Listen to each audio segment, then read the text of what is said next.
did a blog post a couple days ago about how when city services break down, sometimes everyday people have to take things into their own hands. And that reminded me of a really cool story I heard about some organizing that the Industrial Areas Foundation was doing in Brooklyn in, I think, the 80s.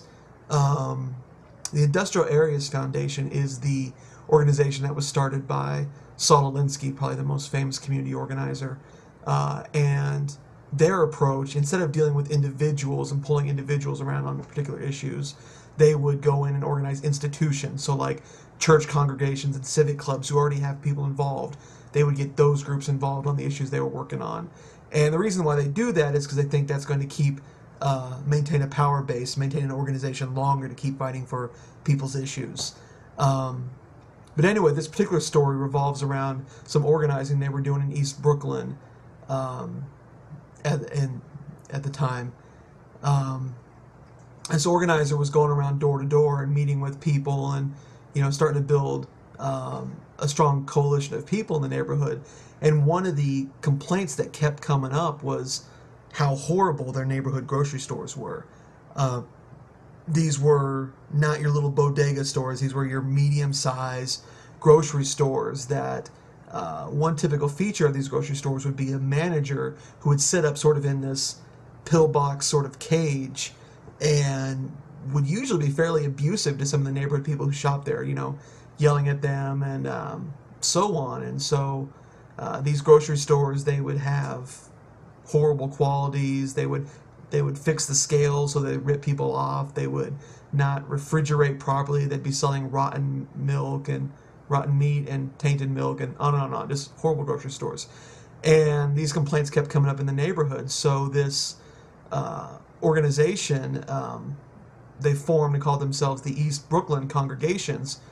And when they decided to take on this problem, what they did was they trained about 100 what they called EBC inspectors. And these are just everyday people, everyday church-going people who they had them all dress up fancy. They gave little name tags that said, EBC inspector. They gave them clipboards, they gave them thermometers, they gave them little weights and measures. And then what they would do is they targeted 10 of the worst grocery stores. And they would send in 10 inspectors at a time to these grocery stores. And knowing that it was going to rile the feathers of these abusive managers, they went ahead and notified the police to let them know what was going on. So one Saturday, they just sent 10 inspectors into each store, and they began sticking thermometers in the fridges, jotting down temperatures. They would inspect, find the rotten meat. They'd pull it aside. They would use their weights to test the scales, and that got people curious, and it would shut down all these grocery stores because everybody who was shopping there would come up to them and say, "What are you guys doing?" And they said, "Well, we're inspecting for rotten meat and things like that." And then without fail, all these neighborhood people who are just shopping goes, "Oh, you want to see something bad?" They take them over to another section of the store where they would say, "Here's this rotten meat. Here's this curded milk. Here's rat holes where the rats have been running in and out, and here's where the mice have chewed up all the lettuce," and just showing them the worst of the worst. And about that time, the manager would come down, ask them, "Who the hell are you?" And they would flash their little name tag, say, "We're from East Brooklyn Congregations Inspectors." And, at that point in time, the manager would threaten to call the cops. And the EBC inspectors would say, "Well, that's okay. They're actually just sitting right outside. We brought them with us."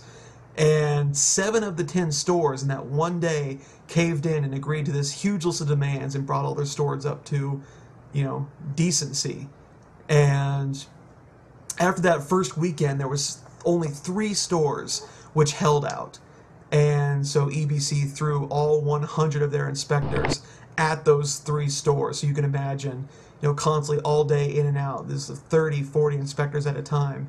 And eventually, even those last 3 held out. So the story ends about how they were having this big victory party. And, about half the people said that was fun and they went home and they never really heard from them again. But the other half, some of the people who were most involved, they really found a sense of power and they really saw that, they were able to do something. I mean, these grocery stores have been operating for, as long as anyone can remember like this, and no one had done anything about it. The city officials didn't do anything. no one would do anything, and nothing got done until these everyday people stepped up, took things in their own hands, and found their own power.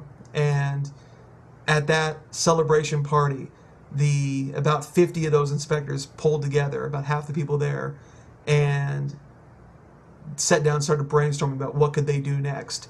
And it was from that meeting that just led this huge wave of reform through the East Brooklyn community that got all these buildings demolished and essentially rebuilt the town, rebuilt the neighborhood, and took it out of poverty, and I think really speaks a lot to the power of what individuals can do when they feel the power of being able to change things.